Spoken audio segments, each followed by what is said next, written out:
Alors, je commence par appliquer ma bébé crème Soin Miracle Perfecteur dont je vous ai déjà parlé dans mes favoris. Donc on prend une petite noisette, on l'applique comme une crème hydratante et une fois qu'on a chauffé le produit entre les mains, on l'applique sur tout le visage. Donc il n'y a pas une technique bien précise, moi je l'applique au doigt, on peut l'appliquer à l'éponge ou au pinceau comme on veut. J'insiste bien sur les cernes et sur les paupières puisque ça fait déjà une première base et un super anti-cerne, ça les cache très bien. Ensuite, une fois que c'est fait, eh bien, il faut attendre 2-3 minutes. Ensuite, je prends ma poudre minérale de chez Yuma. Je l'applique avec un pinceau à poudre, tout simplement, comme une poudre classique. Je reviens rapidement au fait qu'il faille attendre un peu 2-3 minutes une fois qu'on a appliqué la bébé crème. Je vous ai expliqué également pourquoi dans ma vidéo de favoris, c'est pour avoir un meilleur résultat.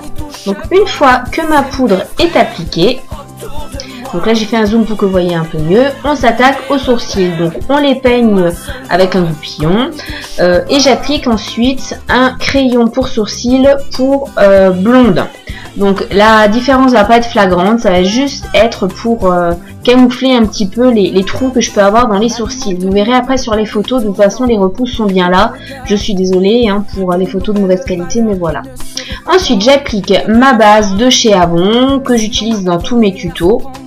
C'est une très bonne base, de toute façon, bon, comme les autres. C'est la première que j'ai utilisée, donc je peux pas vraiment comparer, mais j'apprécie beaucoup celle-là. Et je l'applique également au ras des cils inférieurs pour que le make-up tienne bien.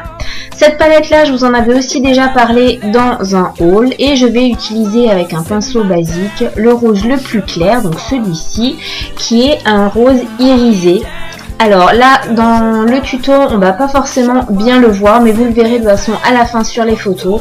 Il est quand même assez présent, même si je n'en mets pas beaucoup. Le but de ce make-up, c'est pas du tout d'avoir l'air d'une quiche ou avoir un côté cucu avec ce rose-là, mais vraiment avoir un aspect assez naturel. Je l'applique également sur la paupière supérieure, puisque je ne vais pas du tout flouter, je ne vais pas du tout mettre un highlighter. Donc une fois qu'il est appliqué, je vais prendre un pinceau un peu plus petit, un peu plus fin. Là pour le coup j'ai pas pris un biseauté, j'ai pris un simple pinceau. Et je prends ce violet qui est un violet Parme qui a l'air assez clair. Mais en fait à l'application il est bien plus foncé que ce qu'on croit. Il est également irisé. Et je l'applique sur le coin externe de l'œil. En insistant un peu plus sur le pli, enfin dans le pli pardon de la paupière. Donc là toujours pareil, ça va pas être flagrant, vous le verrez vraiment bien sur les photos qu'il est très pigmenté. Et je l'applique également à la place d'un crayon en ras de cils inférieur. Donc j'essaye de faire de telle sorte que les deux côtés ce soit à peu près pareil, c'est quand même le but d'un make-up réussi. Là j'ai essayé de voir en cachant un petit peu la luminosité, mais non pas du tout, ça fonctionnait pas mieux. Non. Donc vous verrez sur les photos le résultat. Donc comme je vous ai dit tout à l'heure, dans le creux également de la paupière, puisque ça va être les deux seules couleurs qu'on va utiliser. Ensuite on prend l'objet de torture qui est le recourbe cils et on recourbe ses cils. Forcément avec ça on ne peut pas faire grand chose d'autre. Et j'applique un mascara noir, donc le Super Drama de chez Avon. La différence, alors j'espère que là on verra quand même la différence avant et après avoir mis du mascara. Le but non plus c'est pas d'avoir un côté non plus trop maquillé, il faut que ça reste naturel. Je trouve quand même qu'on voit la différence. Maintenant vous me direz en commentaire ce que vous en pensez, si on voit bien qu'il y a du mascara ou pas.